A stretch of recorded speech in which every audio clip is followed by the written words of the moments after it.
Alright, starting this video out by giving love to the sponsor of this video. This video is brought to you by Displate. Displate offers high quality prints on metal with a ton of options available. Movies, video games, comic books, comic book movies. And I bring those examples up because I talk about movies, video games, comic book movies here. They also have an impressive collection of nature, life, art, astronomy. Hanging the prints on the wall, really simple. Just wipe down the wall, stick the magnet to the wall, the print sticks to the magnet. And if you hang a proper Halloween print in your sponsorship segment, you're like, it's November now. Changing out any prints as easy as 1, 2, done. Simple as changing out a magnet on a fridge. So click the link in the description, get yourself a special discount, 32% off of 1 or 2 prints, or 38% off of 3 or more prints. That is for a limited time though, so act fast. And thank you once again to Displate for sponsoring this video.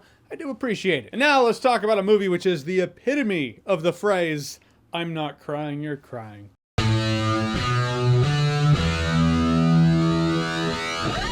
So Black Panther: Wakanda Forever is the newest film in the MCU, the sequel to Black Panther, and is a film that took on a seemingly impossible task in which the real-life tragic passing of Chadwick Boseman is worked into the script of this movie, in which King T'Challa has passed. And while this tragedy has befallen Wakanda, a new character named Namor, or Namor. I know internet's like, his name is Namor, they call him Namor in the movie, but in the movie, some people call him Namor, some call him Namor, which I appreciate. People like me who suck with names, there's no way we can mispronounce it. That's nice. But he's from a super secret underwater civilization that's legally not Atlantis. Though in the comic books it's Atlantis, but they can't say that. Point is, it's a civilization of blue people who live in water. It's part of the MCU, not the other property that Disney also owns. And now they're having conflict with Wakanda. Emotions are high, tensions are high. Which, before I get to what really carried the film for me, I'm going to talk about.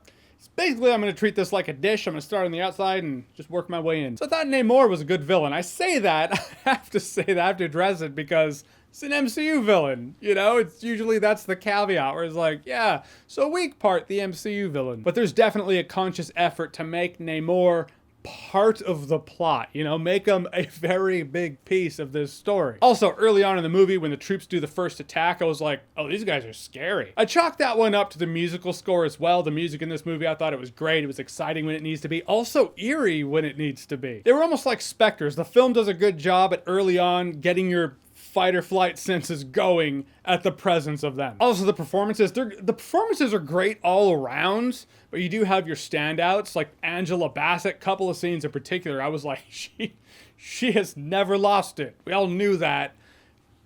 Yeah. One scene in particular, it was a very emotionally heart-wrenching monologue. And when this film has the characters give these emotional moments because of the passing of King T'Challa, it's very clear, or rather, I should say it's unclear as to whether or not you're seeing the character grieve or the actor grieve. But not in a way that compromised it, in a way that enhanced the experience. It's not like you're sitting there going, oh, I see the actor rather than the character, but in a very real way where you feel the grieving through the screen. But really, it's Shuri's emotional story, her emotional journey, that is the core of this film. That's when I was most engaged right there. In fact, early on in this film, there's a moment where it establishes that a fulcrum in here is Shuri's scientific mind and her spiritual pain are conflicting. Or at the very least, there's friction among those two parts of her. And I was like, I'm in. This is... I think we've hit peak MCU existential crisis. Let's go. And then the movie's like, yeah, but we are the MCU, so we'll circle back around to that in about 2 hours. In much the same way, I'll circle back around to Letitia Wright and how she's a complete and total legend in this film. But first, I mean, I'd love to say everything worked, but not everything did. Because as I was so invested in this emotional journey, this emotional quest in this film, we then go and hang out with side characters. Martin Freeman's brought into this movie again. There's another side character, a new character that's brought into it. Anytime I'm hanging out with these characters, I'm like, I don't think this movie had to be 2 hours, 40 minutes long. It's like you can't phantom edit them out because they are woven into the plot. But when I'm hanging out with these characters, I was thinking a couple of script revisions I think could have streamlined a couple of concepts. We could have saved ourselves some time. Also, as much as I like the not Atlanteans, legally speaking, yeah, when they first showed up, like I said, it was super scary because the musical score is really aiding in that. And it was a new civilization with a new technology that's, generally speaking, new for this world. But after that, when you start getting to know the civilization, I didn't feel the film hammered home the fact that this civilization is as technologically superior and threatening as the film is telling me they're supposed to be. Like, Wakanda's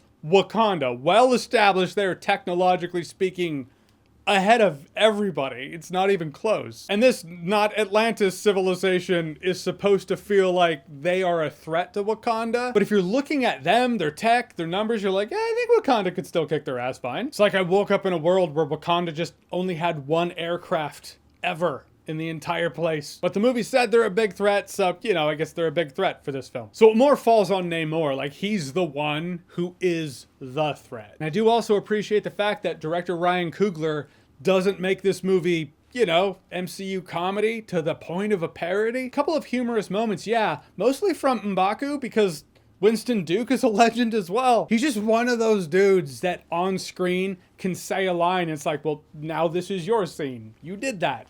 He has that superpower. M'Baku isn't used as much in this film as he was the previous film, but when he is used, it is gold. I never felt like I was watching an MCU comedy / parody. I really appreciate that. But in the end, all in all, I thought the film was solid. I give all the props in the world to Ryan Coogler for pulling that off, the entire cast for pulling that off, and I gotta give special love to Letitia Wright. She stepped up to a plate I don't think she ever really signed on to step up to. Chadwick Boseman tragically passes, then she's told she's going from support character to emotional focal point of the entire next film. I can't imagine the pressure of that, and she carried it. She was what made this film at its best. When it was at its best, it was because we were following her emotional journey, her story. When I had the feels, she was there. When I started getting the man tears, she was there. Her emotional quest in this film is absolutely what made it for me. And I'll say I had myself a great time with this one. No alcohol required. All right, so Black Panther Wakanda Forever. I know it comes out in a few days. I feel like asking you, have you seen it? What did you think about it? It's a little, you know, hasty. But after this Thursday, it's a totally applicable question. So have you seen it? What did you think about it? Whatever you thought, comment below, let me know. And as always, if you like what you've seen here and you want to see more, click right here to see more.